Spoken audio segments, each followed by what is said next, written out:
Study with गौरव में आपका स्वागत है। आज मैं आपके लिए आधुनिक भारत का मुगल साम्राज्य का पतन लेकर आया हूं कि मुगल साम्राज्य का पतन कैसे हुआ।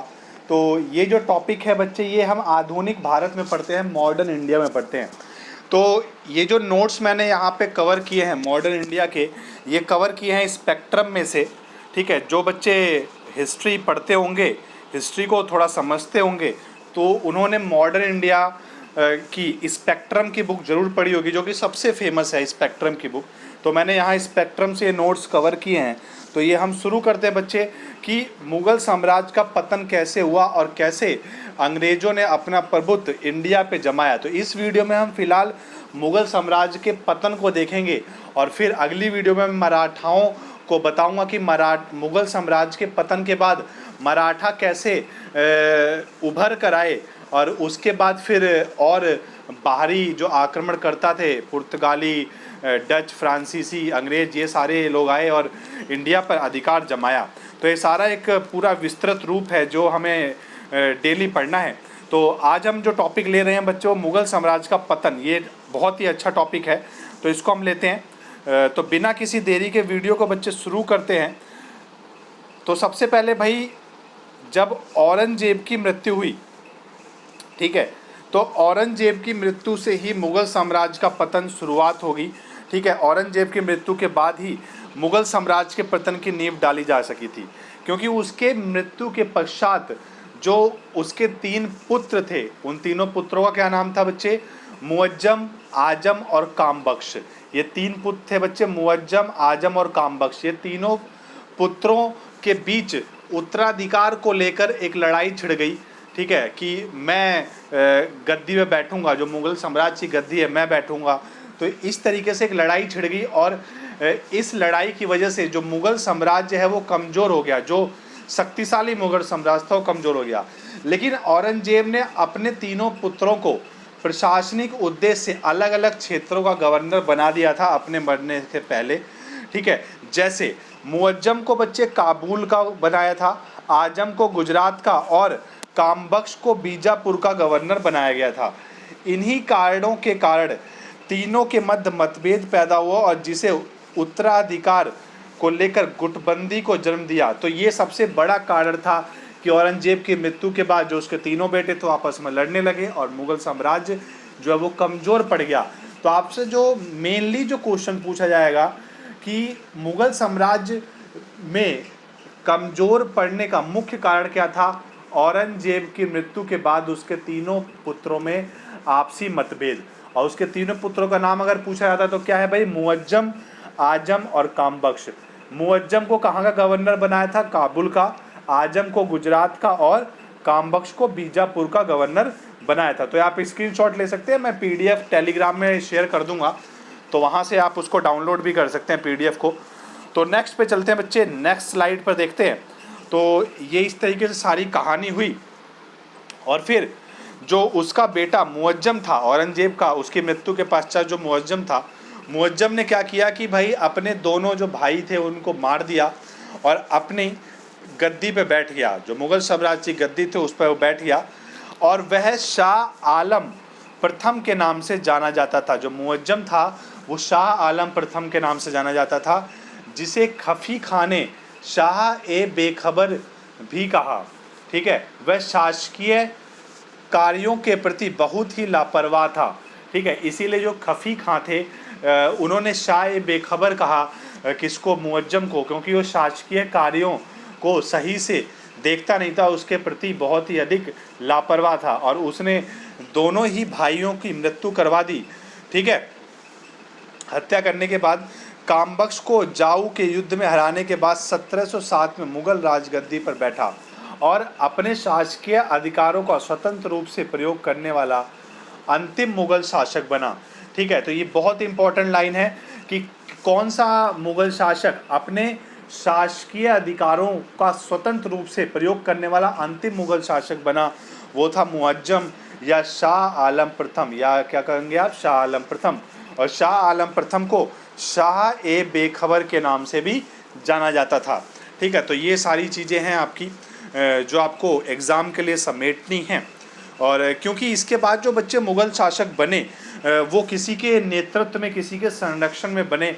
और ये आप कह सकते हैं कि यहाँ से मुग़ल साम्राज्य पूरी तरह से डिक्लाइन हो गया, पूरी तरह से बिल्कुल डिक्लाइन हो गया। और ये मुग़ल साम्राज्य कुछ ही वर्षों में ये धाराशाही हो गया पूरी तरीके से।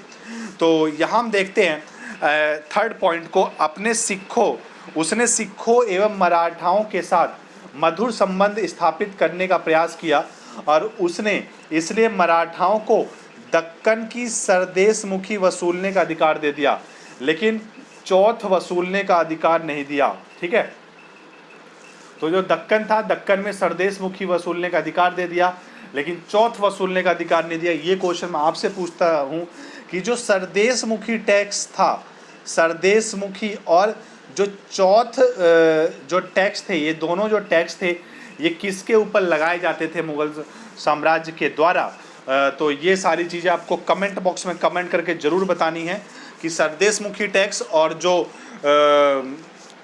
चौथ टैक्स था ये दोनों किस पर्पस से लगाए जाते थे और किस शासक के द्वारा ये शुरू किए गए थे। फिर इसके बाद भाई जो मुअज्जम की मृत्यु के बाद, मुअज्जम की जब बच्चे मृत्यु हो गई, इसके बाद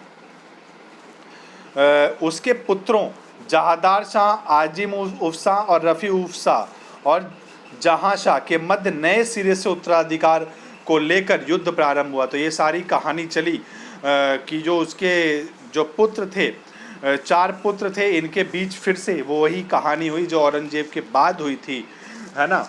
तो ये सारी कहानी चली और इसके बाद फिर एक जो स्थिरता बनी थी 1707 से 1712 के बीच में, ठीक है, वो फिर से ख़त्म हुई। और फिर अगला जो शासक बना वो जहादार शाह बना, जो 1712 से 1713 सिर्फ 1 साल के लिए दिल्ली की गद्दी पर बैठा।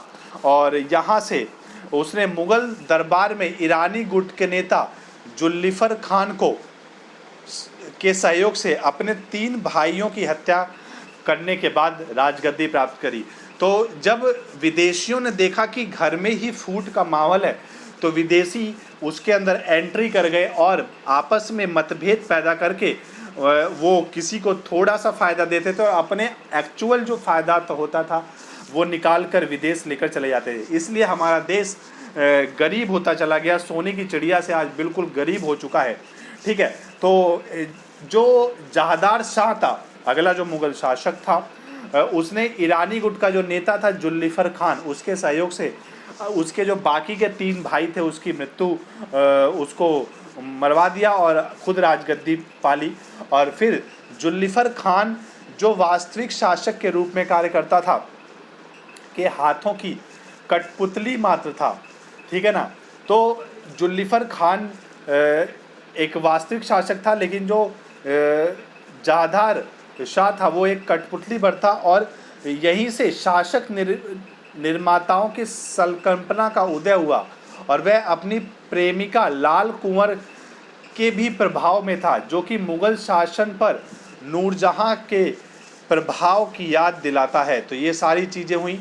और उसके बाद मालवा के जो जय सिंह को मिर्ज़ा राजा और मारवाड़ के अजीत सिंह को महाराजा की उपाधि प्रदान करी उसने, ठीक है। तो मालवा के राजा जो जय सिंह थे उनको मिर्ज़ा राजा बोला और अजीत सिंह को महाराजा की उपाधि प्रदान करी। और उसके द्वारा मराठाओं को चौथ और सरदेशमुखी वसूलने का अधिकार प्रदान करने के कदम ने मुग़ल शासन के प्रभुत्व को कमज़ोर बनाने की शुरुआत करी। तो उसने क्या किया, मराठाओं को चौथ का भी, सरदेशमुखी पहले ही दे चुका थे मुग़ल साम्राज्य, फिर चौथ का भी अधिकार दे दिया। और इसके बाद क्या हुआ भाई, ये सारी चीज़ें उसने राजस्कृति अनुबंध जो कृषि को बढ़ावा दिया और जजिया कर को बंद किया। इसने थोड़ा सा अच्छा काम किया और वह प्रथम मुग़ल शासक था जिसकी हत्या सैयद अब्दुल्ला खान और हुसैन अली जो हिंदुस्तानी गुट के नेता थे के द्वारा कैद खाने में की गई। ठीक है, तो ये काफ़ी इम्पोर्टेंट पॉइंट है, जिसकी हत्या जो है सैयद बंधुओं के द्वारा की गई, अब्दुल्ला खान और हुसैन अली के द्वारा, जो कि कैद खाने में इसकी मृत्यु जहादार शाह की गई। ठीक है, फिर इसके बाद भाई फर्रुख शियार बना इसका नेता। तो जुल्फिकार खान की मदद से, जैसा कि मैंने आपको बताया कि जुल्फिकार खान की मदद से जहादार शाह बैठा राजगद्दी पर, लेकिन जो एक्चुअल जो सम्राट था वो जुल्फिकार खान ही था। जहादार शाह एक बस एक कठपुतली था, ठीक है। तो इसके बाद भाई फर्रुखसियार बना 1713 से 1719 तक। वह साहिज ए मजलूम के नाम से जाना जाता था और आजिम उस शाह का पुत्र था, ठीक है। तो आजिम उस शाह का पुत्र था और साहिद ए मजलूम के नाम से जाना जाता था। वह सैयद बंधुओं के सहयोग से मुगल शासक बना, ठीक है।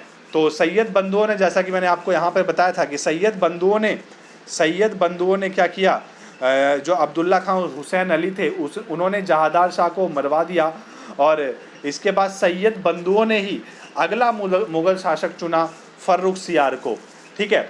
और उसने निजामुल उल मुल्क के नाम से मशहूर चिनकिलीज खान को दक्कन का गवर्नर नियुक्त किया। उसके बाद में स्वतंत्र राज्य हैदराबाद की स्थापना की। तो हैदराबाद की स्थापना किसने की, बहुत इंपॉर्टेंट क्वेश्चन है। हैदराबाद की स्थापना फर्रुखसियार ने करी।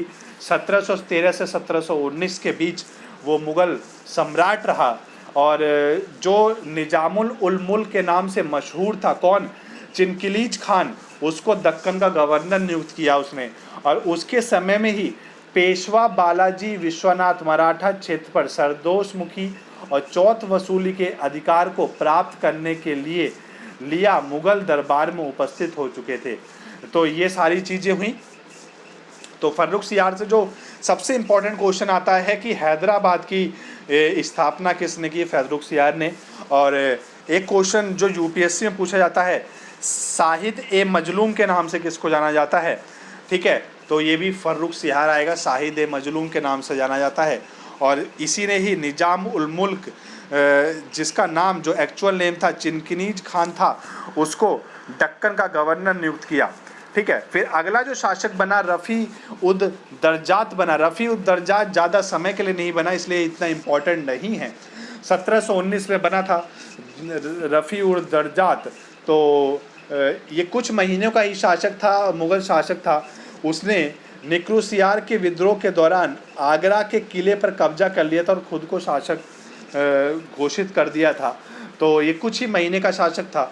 फिर नेक्स्ट जो शासक बना वो रफ़ी उद दौला। तो ये नाम में कन्फ्यूजन नहीं होना है, पहले रफ़ी उद दरजात बना, दरजात, और फिर रफ़ी उद दौला बना। ये भी 1719 में ही बना, ज़्यादा समय तक नहीं बना। इसको शाहजहाँ द्वितीय के नाम से जाना जाता है। बस इसके लिए यही एक इम्पॉर्टेंट पॉइंट है कि शाहजहाँ द्वितीय के नाम से किसको जाना जाता है, रफ़ी उद दौला को। और उसके शासनकाल के दौरान ही जो अजीत सिंह अपनी विधवा पुत्री को मुग़ल हरम से वापस ले गए थे और बाद में उसने हिंदू धर्म अपना लिया था उसकी पुत्री ने, और अजीत सिंह को ही महाराजा की उपाधि दी थी। अभी मैंने चूँकि पीछे आपको पढ़ाया, ठीक है। तो अगला जो मुग़ल शासक है वो देखते हैं कौन बनता है। तो अगला मुग़ल शासक बना बच्चे मोहम्मद शाह। मोहम्मद शाह, उसका नाम रोशन अख्तर था। उसका नाम क्या था, रोशन अख्तर। ये लंबे समय तक, इसके बाद थोड़ी मुग़ल शासक में स्टेबिलिटी आई। 1719 से लेकर 1748 तक ये मुग़ल शासक रहा। और जो कि रोशन अख्तर था, जो कि प्रभावहीन और आराम पसंद मुग़ल शासक था। और अपनी आराम पसंदगी प्रवृत्ति के कारण ही वह रंगीला के नाम से भी जाना जाता था। बहुत ही इम्पोर्टेंट क्वेश्चन है। मोहम्मद शाह जो है, रंगीला के नाम से किसको जाना जाता है, तो मोहम्मद शाह को 1719 से 1748 तक तो मोहम्मद शाह बना, और जिसे रोशन अख्तर के नाम से भी जाना जाता है या फिर रंगीला। और उसके शासनकाल के दौरान ही मराठों ने बाजीराव के नेतृत्व में मुग़ल इतिहास में पहली बार दिल्ली पर धावा बोला। तो देख रहे हैं ना आप कि मुग़ल शाह के बाद ही, जब मुग़ल शाह सम्राट था तो उसके बाद ही आप देख रहे हैं कि मुग़ल इतिहास में पहली बार मराठाओं ने, बाजीराव जो थे उनके नेतृत्व में एक दिल्ली पर धावा बोला। मतलब मराठाओं का एक तरह से उदय हो रहा था। तो अगला जो मैं टॉपिक लेके आऊँगा वीडियो, वो मराठाओं के ऊपर लेके आऊँगा, ठीक है। और इसी के शासनकाल में फ़ारस के जो नादिर शाह थे ने सादत खान की सहायता से दिल्ली पर आक्रमण किया और वरनाल के युद्ध में मुग़ल सेना को पराजित कर दिया, ठीक है। तो नादिर शाह ने सादत खान के सहायता पर दिल्ली पर आक्रमण किया और मुग़ल सेना को पराजित कर दिया। ये सारी चीज़ें हुई। तो सबसे इम्पोर्टेंट अभी तक मोहम्मद शाह के बारे में मैंने बताया। रंगीला बहुत इंपॉर्टेंट क्वेश्चन है। रंगीला के नाम से किसको जाना जाता है? मोहम्मद शाह को जाना जाता है। ठीक है, इसके बाद भाई आए अहमद शाह। अहमद शाह, इसके शासनकाल के दौरान नादिर शाह के पूर्व सेनापति अहमद शाह अब्दाली ने भारत पर 5 बार आक्रमण किया और इसी के वजीर इमाम उल मुल्क द्वारा शासन के अपदस्त कर आलमगीर द्वितीय को नया शासक नियुक्त किया गया। तो ये सारी चीज़ें हुई। तो अहमद शाह भी ज़्यादा दिन नहीं रहे और फिर अगला जो है आलमगीर द्वितीय को बनाया गया और आलमगीर द्वितीय को अजीजुद्दीन के नाम से जाना जाता है। और इसी के दौरान जो है प्लासी का युद्ध हुआ था, तो आलमगीर द्वितीय को अजीजुद्दीन के नाम से जाना जाता है। तो ये क्वेश्चन आता है कि प्लासी का युद्ध किस मुगल शासन के दौर में हुआ था? तो आलमगीर द्वितीय के दौर में हुआ था। और इसी के वजीर, इसी का जो वजीर था इमाद उद मुल्क द्वारा शासन से अपदस्त कर शाह आलम द्वितीय को नया शासक नियुक्त कर दिया गया। तो आलमगीर द्वितीय को हटाकर शाह आलम द्वितीय को नया शासक नियुक्त किया गया। और शाह आलम द्वितीय एक तरह से लास्ट मुगल एम्परर था और इसको अली गौहर के नाम से प्रसिद्ध इस मुगल शासक को बक्सर के युद्ध में हार हुई, तो शाह आलम द्वितीय को अली गौहर के नाम से जाना जाता है। और इसी के शासनकाल में पानीपत का तीसरा युद्ध हुआ और बक्सर के युद्ध के बाद इलाहाबाद की संधि हुई। ठीक है, बक्सर के युद्ध में हार गया, जिसके तहत मुगलों द्वारा बंगाल, बिहार और उड़ीसा की दीवानी का अधिकार अंग्रेजों को दे दिया। ठीक है, मोस्ट इंपॉर्टेंट लाइन है भाई। बक्सर के युद्ध के बाद कौन सी संधि हुई? इलाहाबाद की। इलाहाबाद की संधि मुगलों और अंग्रेजों के बीच में हुई, जिसमें बंगाल, बिहार और उड़ीसा, ये 3 राज्य थे, बंगाल, बिहार और उड़ीसा का जो दीवानी का अधिकार था वो अंग्रेजों को दे दिए गए। और 1772 के बाद महादजी सिंधिया के संयोग से पुनः मुगलों ने प्राप्त कर लिया, मतलब इसको दोबारा ही जीत लिया महादजी सिंधिया के सहयोग से। वह प्रथम मुगल शासक था जो ईस्ट इंडिया कंपनी का पेंशन याफ्ता था। ठीक है, तो शाह आलम द्वितीय जो था प्रथम मुगल शासक था जो एक तरह से ईस्ट इंडिया कंपनी का पेंशन याफ्ता था। तो यहाँ से अगर माना जाए तो एक तरह से पूरी तरह से मुगल शासक जो मुगल गद्दी थी वो पूरी तरह से धाराशाही हो चुकी थी। ठीक है, लेकिन इसके बाद भी कुछ छोटे मोटे शासक आए, जैसे कि अकबर द्वितीय बना नेक्स्ट शासक 1806 से 1837 तक, और वह अंग्रेजों के संरक्षण में बनने वाला पहला मुगल शासक था। तो पहला तो पेंशन किसने उठाई भाई? जो पहला पेंशन उठाने वाला जो शासक था वो शाह आलम द्वितीय बना, ईस्ट इंडिया कंपनी का पेंशन याफ्ता था। और फिर इसके बाद अकबर द्वितीय बना, जो कि अंग्रेजों के संरक्षण में बनने वाला पहला मुगल शासक था, उसका तो एक्वायर कर लिया और अंग्रेजों ने इसको बना दिया अकबर द्वितीय को। और इसके शासनकाल में ही मुगल सत्ता लाल किले तक ही सिमट कर रह गई। तो ये सारी चीज़ें हुई। फिर आए भाई बहादुर शाह द्वितीय, है ना।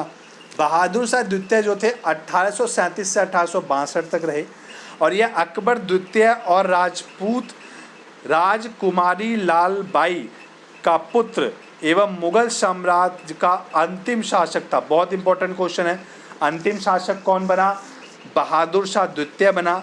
ठीक है, अंतिम शासक जो कि अकबर द्वितीय का पुत्र था और अकबर द्वितीय की जो बीवी थी राजकुमारी लालबाई, इनका पुत्र था ये। ठीक है, ये राजपूत थी और इसके शासनकाल के दौरान ही 1857 की क्रांति हुई, जैसा कि सबको पता है। फिर वो विफल हो गई और इसके बाद ही जब ये विफल हो गई तो 1857 के बाद इसको बंदी के रूप में रंगून निर्वासित कर दिया गया और जहां 1862 में इसकी मृत्यु हो गई। और वह जफ़र उपनाम से बेहतरीन उर्दू शायरी लिखा करता था। तो ये भी एक इम्पॉर्टेंट पॉइंट है कि कौन सा मुगल शासक जफ़र उपनाम से उर्दू शायरी लिखता था, तो बहादुर शाह द्वितीय था और ये मुग़ल साम्राज्य का अंतिम शासक था। ठीक है, तो ये सारी चीज़ें हमें देखने को मिली। तो यहीं पर बच्चे हम वीडियो को समाप्त करते हैं और अगर आपको वीडियो पसंद आए तो वीडियो को लाइक करें, शेयर करें और चैनल को ज़्यादा से ज़्यादा सब्सक्राइब करें। ठीक है, तो ज़्यादा से ज़्यादा सब्सक्राइब करें, वीडियो आपको कंटिन्यूस मिलती रहती हैं। कुछ दिन के लिए अगर वीडियो नहीं आता तो घबराइएगा नहीं, वीडियो कंटिन्यूस मिलती रहेगी। कुछ इशू था जिसकी वजह से वीडियो नहीं आ पाई, तो मिलते हैं बच्चे नेक्स्ट वीडियो में इसी जोश के साथ। तो धन्यवाद, तब तक के लिए घर पे रहिए और लॉकडाउन का भरपूर फ़ायदा उठाइए। धन्यवाद।